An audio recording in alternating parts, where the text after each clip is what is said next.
নমস্কার বন্ধুরা, বাঙালি রান্নাঘরে তোমাদের সবাইকে স্বাগত।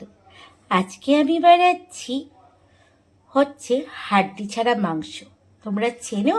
এর নাম কি কখনো শুনেছ? হাড্ডি ছাড়া মাংস। তো দেখো কি বানাচ্ছি। হাড্ডি ছাড়া মাংস কি হতে পারে? সতে কিন্তু আবার এই হাড্ডি ছাড়ার মাংসের মধ্যে চিংড়ি মাছও পড়বে।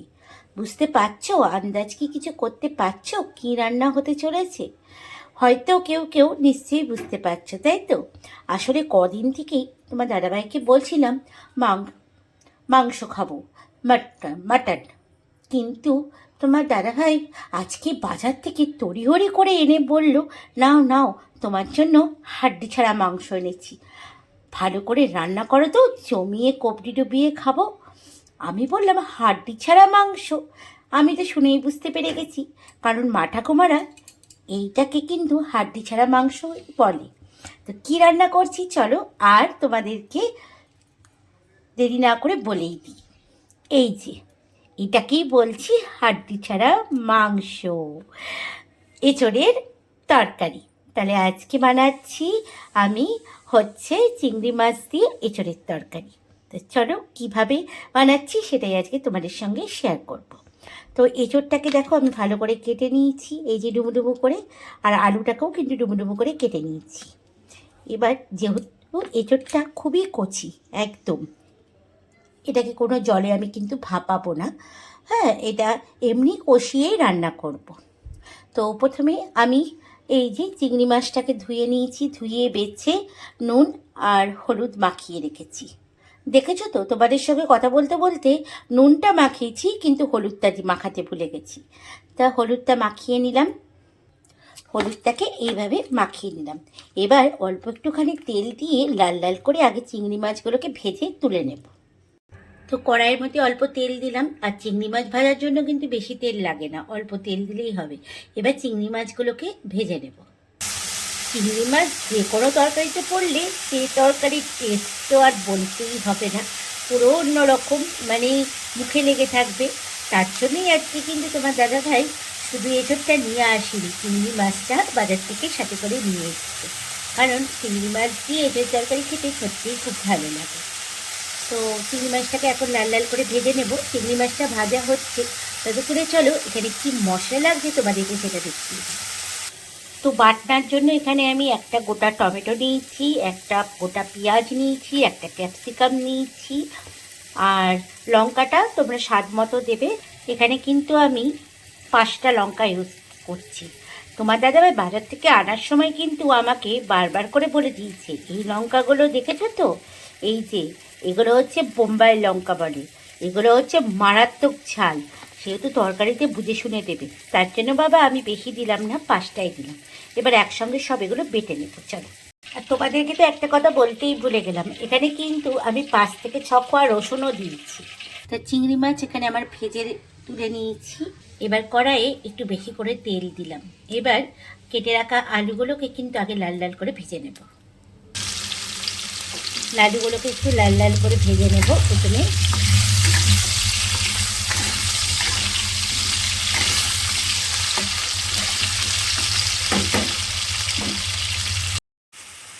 তো এখানে আলুগুলো লাল লাল করে ভাজা হয়ে গেছে, দেখতেই পাচ্ছ। এবার আমি আলুগুলোকে তুলে নেব।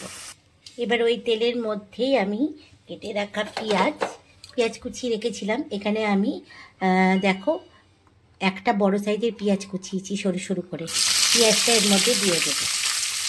এবার পেঁয়াজটাকে একটু হালকা লাল করে ভাজবো, যতক্ষণ না এটা লাল হচ্ছে ততক্ষণ কিন্তু পেঁয়াজটাকে ভাজতে হবে। তো পেঁয়াজটা এখানে আমার লাল লাল করে ভাজা হয়ে গেছে। এবার যে মশলাটা আমি বাটলাম সেই মশলাটা দিয়ে ভালো করে কষাবো। তো মশলাটা দিয়ে দিয়েছি, এবার একসাথে ভালো করে পেঁয়াজের সঙ্গে এটাকে কষাবো। ছোটোবেলায় যখন বাপির কাছে আবদার করতাম, বাপি আজকে মাংস আনো, তখন প্রায় দিনই জানো তো আমাদের বাড়িতে একটা বড় গাছ ছিল, কাঁঠাল গাছ। ছোটোবেলায় ওই কাঁঠাল গাছে কাঁঠালের খুব একটা টেস্ট ছিল না, এঁচোড়ের টেস্টটা বেশ ভালো লাগতো। তো বাপির কাছে মাংস খেতে চাইলেই বাপি বলতো, যা আমার হাতে একটা ছুরি বা দায়ের মতো একটা কিছু ধরিয়ে দিয়ে বলতো, যা গাছ থেকে হাড্ডি ছাড়া মাংস পেরে নিয়ে আয়। আর তখন থেকেই আমি কিন্তু এই কথাটা জানি যে হাড্ডি ছাড়া মাংস। আর তোমার দাদাভাই কিন্তু আজকে আমাকে একদমই ঠকাতে পারিনি। হাড্ডি ছাড়া মাংস ভেবেছিল হয়তো বান্টি জানবে না, কিন্তু আমি এটার মানেটা জানি। তো এখানে ভালো করে আমি মশলাটা কষাচ্ছি, দেখতেই পাচ্ছ। এবার আমি এর মধ্যে ধনে গুঁড়ো, জিরে গুঁড়ো দেবো। তো 1 চামচ আমি ধনে গুঁড়ো দিলাম আর 1 চামচ জিরে গুঁড়ো দিলাম। এবার আবারও একসাথে সব ভালো করে মশলার সঙ্গে কষিয়ে নেব। আজকের দুপুরের খাওয়াটা কিন্তু বেশ ভালোই হবে। তোমার দাদাভাই কিন্তু বলেছে ভালো করে রান্না করতে। রান্না যদি এদিক থেকে ওইধার হয় তাহলে তো হলো, আমার মাথা খেয়ে দেবে। এবার আমি এর মধ্যে 1 চামচ লবণ দিলাম স্বাদ মতো, আমি 1 চামচই দিলাম। আর দেবো হলুদ। এবার সব একসঙ্গে আবার ভালো মতো সব মিশিয়ে নেব মশলার সাথে।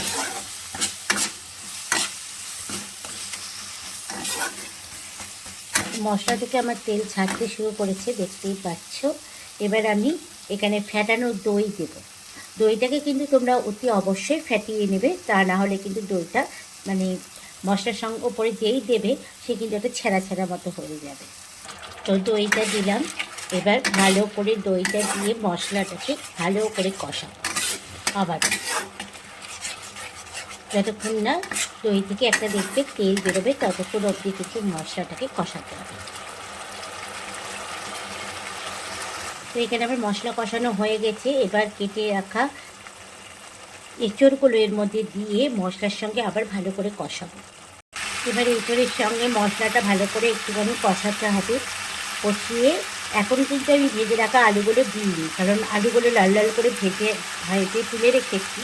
এই এখনই যদি এঁচড়ের সঙ্গে আবার আলুগুলো কষায় তাহলে আলুগুলো বেশি গলে যাবে। এই কারণে এঁচড়টা ভালো মতো কষানো হয়ে গেলে তারপরে আলুগুলো দিয়ে আমি জল দিয়ে খানিকক্ষণের জন্য ঢাকা দেবো। এবার এঁচড়গুলো আর আলুগুলো একসঙ্গে দিয়ে আমি এবার জল দিয়ে খানিকক্ষণের জন্য ঢাকা দেবো এঁচড় আর আলুটা সিদ্ধ হওয়ার জন্য।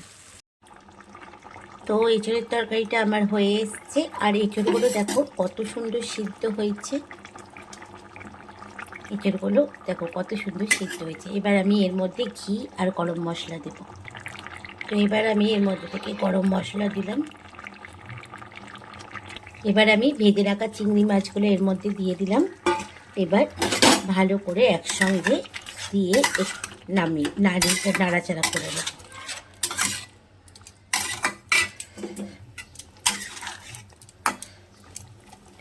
তো রেডি হয়ে গেছে আমার এঁচড় চিংড়ি। এবার আমি একটা পাত্রের মধ্যে এটাকে ঢেলে নেব।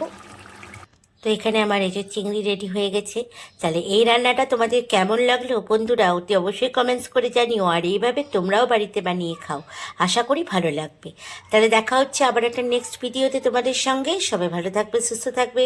আজকের মতো সবাইকে টাটা।